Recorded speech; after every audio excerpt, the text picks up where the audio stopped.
Donald Trump's Attorney General says, yeah, Trump is likely going to be indicted again. I got some background and some foreground. Here it is.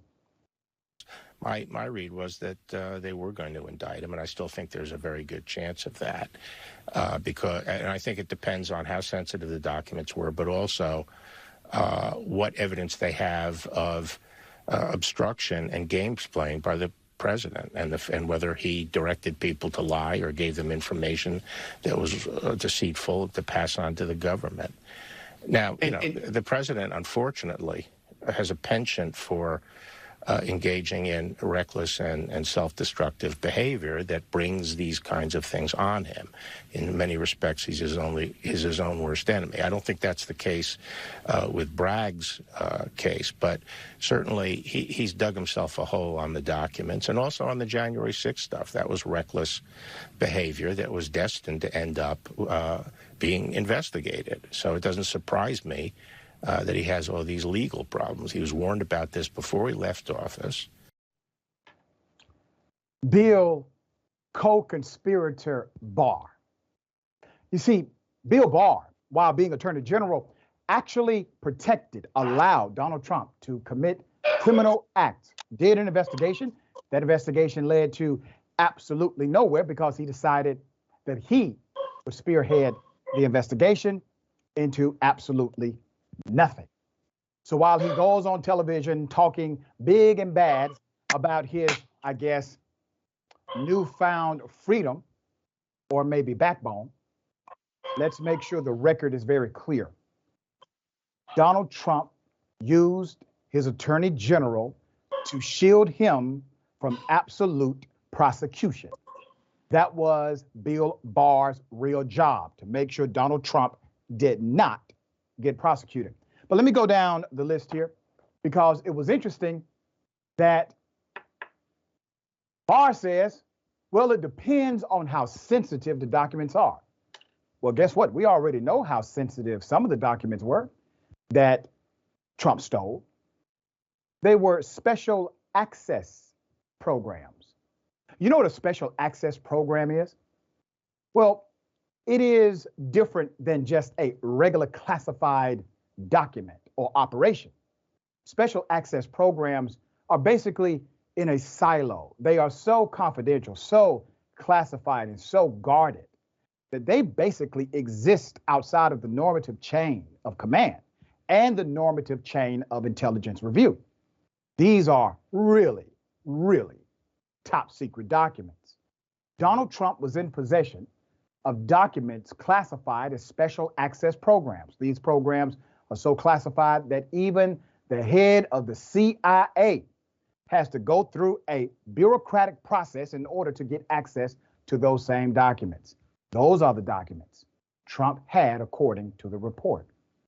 Now, let's go down the list. Trump, as I said before, will be a defendant for the rest of his life. Manhattan indictment, that's just to kick things off. What else we have? We have the Georgia election tampering probe. I do believe that is going to be his second indictment from Fulton County, Georgia. I think that indictment is already underway.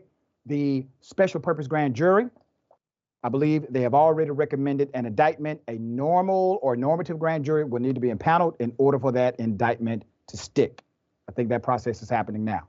U.S. Capitol attack.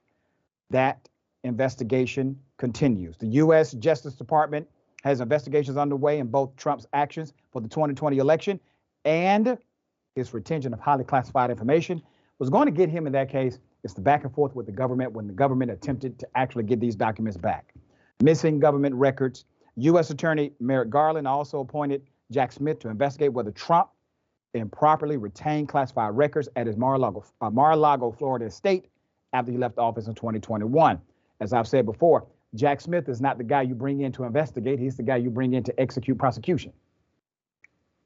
It continues. New York Attorney General civil lawsuit. So we have the AG of New York, Letitia James, sued Trump and his Trump organization last September for fraud. You have a slew of defamation lawsuits. So here's my prediction. So first you have the Manhattan indictment. I think the second indictment will actually come from the state of Georgia by way of Fulton County. I believe the third indictment comes as Bill Barr somewhat predicted, by way of the DC grand jury. And I actually believe the fourth will come by way of the state of New York at some point in the future. The reality is we're living in a time when we have individuals who were complicit in the criminal activity of this president going on national news, acting as if they have no idea how this happened. Well, Mr. Barr, if he's a criminal today, according to your estimation of a potential indictment, what was he when you worked for him? All right. Michael, thoughts? Yeah, and not just when you worked for him. You heard Attorney General Barr say, former Attorney General, say that the president has a penchant for these sorts of things. And he took a job. Bill Barr said yes when asked to serve that president who had a pre-existing penchant for this kind of behavior, for not being truthful, for embellishing, for skirting the law. All of the things that Barr said, in essence, were known about Donald Trump before Bill Barr said, yeah, you know what, I'll take this job. Jeff Sessions is gone. I'll take this job. Another thing that to mention is there are two civil lawsuits, right? There's one about rape, and there's one from the Capitol Police officers who were injured. I think three of them together in a civil lawsuit against the former president from January 6th. So the list is even longer than what we saw right there. But this is really about Bill Barr. We already know everything about Donald Trump. So to listen to what Bill Barr is saying is doubly sickening when you know what he knew, because we all knew what he knew when he signed his name on the sheet that said, yeah, you're going to go work for the president.